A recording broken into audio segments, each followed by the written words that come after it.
नमस्कार. माके फ्लेवर्समध्ये तुम्हा सर्वांचे मनापासून स्वागत. उन्हाळा चालू झालेला आहे आणि उन्हाळा म्हटला की आईस्क्रीम ही घरोघरी आलीच. तर आज आपण घरच्या घरी घरच्या मलईपासून एकदम 100% मलाईदार अशी ही मटका कुल्फी मी तुमच्यासोबत शेअर करत आहे. एकदम क्रीमी टेक्स्चर असलेली ही मलाई कुल्फी फक्त 2 कप दुधापासून बनवलेली आहे आणि कमीत कमी साहित्यामध्ये आपण ही घरच्या घरीच तयार केलेली आहे. तर चला मग माझ्या सोबत या रेसिपीला सुरुवात करूयात. तर ही कुल्फी बनवत असताना इथे मी फक्त 2 कप दूधच घेत आहे आणि हे 2 कप दूध आपण जे घेत आहोत ते एकतर फुल फॅट घ्या किंवा तुम्ही घरच्या घरी जे यूज करताना ते दूध घेतलं ना तरीही चालेल. त्यानंतर आपण हे दूध घालत असताना एखाद्या पसरट भांड्यामध्ये घालायचं, म्हणजे दूध उकळत असताना अजिबात आपल्यालाही त्रास होत नाही आणि दूध पटकन असं उकळलं जातं आणि पटकन ते आळूनसुद्धा येतं. त्यानंतर आता इथे मी गॅस ऑन केलेला आहे आणि आता दूध हे छान असं उकळायला ठेवलेलं आहे. मटका कुल्फी बनवत असताना बरेच जण साखर डायरेक्टली दुधामध्ये ॲड करतात, पण इथे आपण असं न करता आपल्याला एकदम परफेक्टली टेस्ट हवी असेल ना मटका कुल्फीची, तर त्यासाठी इथे मी साखर छान अशी कॅरमल करून घेत आहे. तर त्यासाठी इथे आपल्याला गॅसवरती एक पॅन ठेवायचा आहे आणि त्या पॅनमध्ये थोडंसं तूप सर्व बाजूने लागलं जाईल अशा प्रकारे स्प्रेड करून घ्यायचं आहे. त्यानंतर आपल्याला हव्या प्रमाणामध्ये जी साखर घ्यायची आहे तर इथं पाव कप तुम्ही साखर घ्या आणि ती अशा प्रकारे ह्या पॅनमध्ये घालून घ्यायची आहे. साखर घातल्यानंतर आता गॅस छान असा फुल करा आणि अजिबात या साखरेला हलवायला जाऊ नका. अजिबात त्याला चमच्याने किंवा एखाद्या सराट्याने तुम्ही जर हलवली ना तर ती प्रॉपरली कॅरमल होत नाही. तर साखर जोपर्यंत स्वतःहून विरघळत नाही तोपर्यंत त्याला अजिबात हलवायचं नाही, म्हणजे ही व्यवस्थित अशी कॅरमल होते आणि पटकन अशी विरघळते.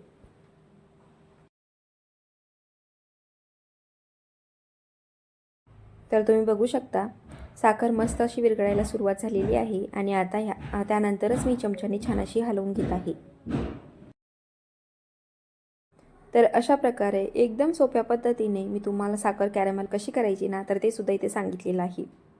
तर तुम्ही बघू शकता एकदम मस्त अशी साखर पूर्णपणे विरघळली गेलेली आहे आणि ज्या प्रकारे साखरेला कलर आलेला पाहिजे तर तसाच कलर इथं आलेला आहे. तर शक्यतो मटका कुल्फी बनवत असताना साखर कॅरमल करूनच घाला, त्यामुळेच त्याला त्या प्रकारची एक चव येते आणि ती छान अशी लागते सुद्धा. आपण बऱ्याचदा बाहेर जी ठेल्यावरती म्हणा किंवा गाड्यावरती मटका कुल्फी खातो त्यावेळेस त्या कुल्फीचा कलर किंवा टेस्ट असाच हवा असेल ना तर अशाच प्रकारे तुम्ही हे साखर कॅरमल करून घ्यायची आहे. कॅरमल केलेली साखर आता आपल्याला ही दुधामध्ये घालून घ्यायची आहे. पण ही साखर दुधामध्ये घालत असताना थोडं थोडं करून घालायचं, म्हणजे दूध असं फटकन असं वरती येत नाही आणि व्यवस्थित असं घातल्यासुद्धा जातं. त्यानंतर दुसऱ्या हाताने सतत असं ढवळायचं, म्हणजे हे छान असं विरघळलं जातं. नाहीतर त्यामध्ये कुठे कुठे गोळे असे राहतात. पण काही हरकत नाही, तुम्ही सतत जर हलवलं ना तर ते गोळेसुद्धा ह्या दुधामध्ये छान असे विरघळले जातात. तर अशा प्रकारे थोडे थोडे करून ही कॅरमल मी यामध्ये पूर्णपणे घालून घेतलेलं आहे.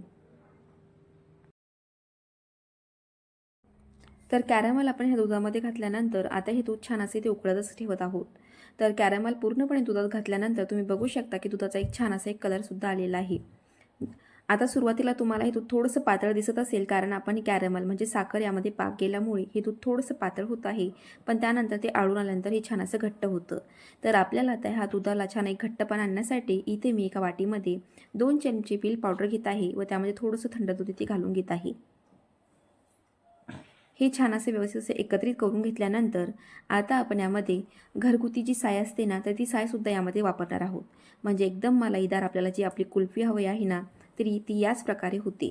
तर आपल्याला ही जी 2 चमचे मलाई आहे ना तेवढीच घालायची आहे.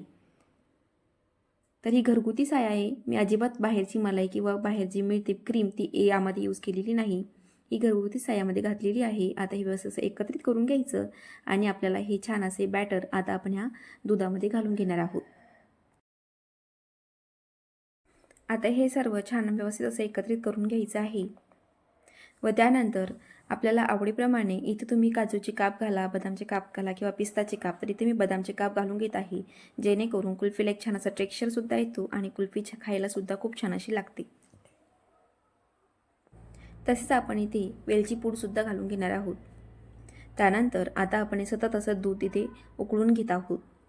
तर दूध उकळत असताना साईडला किंवा बाजूला ह्या कढईच्या साय लागते, तर ती साय तुम्ही जर चमच्याने अशी हलवत असताना जर काढून घेतली आणि यामध्ये एकत्रित केली ना तर अजून या कुल्फीला छान अशी एक टेस्ट येते. तर दूध आता हे भरपूर प्रमाणामध्ये उकळून घेतलेलं आहे. 2 कप दुधाचं 1 कप दूध होईपर्यंत आपण हे छान असं उकळून घेतच आहोत. अजून 4 ते 5 मिनिट याला छान असं उकळून घेत आहे आणि आजूबाजूला जी लागलेली सायसुद्धा आहे ना, तीसुद्धा आपण छान अशी यामध्ये एकत्रित करून घ्यायची. म्हणजे कुल्फीला एक छान असा टेक्स्चर येतं, एक कलरही येतो आणि खायलासुद्धा ही कुल्फी एकदम मस्त अशी लागते. त्यानंतर गॅस बंद केल्यानंतर आपल्याला हे दूध छान असं थंड करून घ्यायचं. दूध थंड झालं की आपण हे दूध मिक्सरच्या भांड्यामध्ये घालून घेणार आहोत. जेणेकरून मिक्सरमध्ये फिरून घेतल्यानंतर आपल्याला हे जिथे जिथे कुठे असे गोळे असतात तर ते राहत नाही आणि प्लेन टेक्स्चर असलेलं जे कुल्फीचं मिक्सचर आहे ना, तर ते इथे मिळून जातं.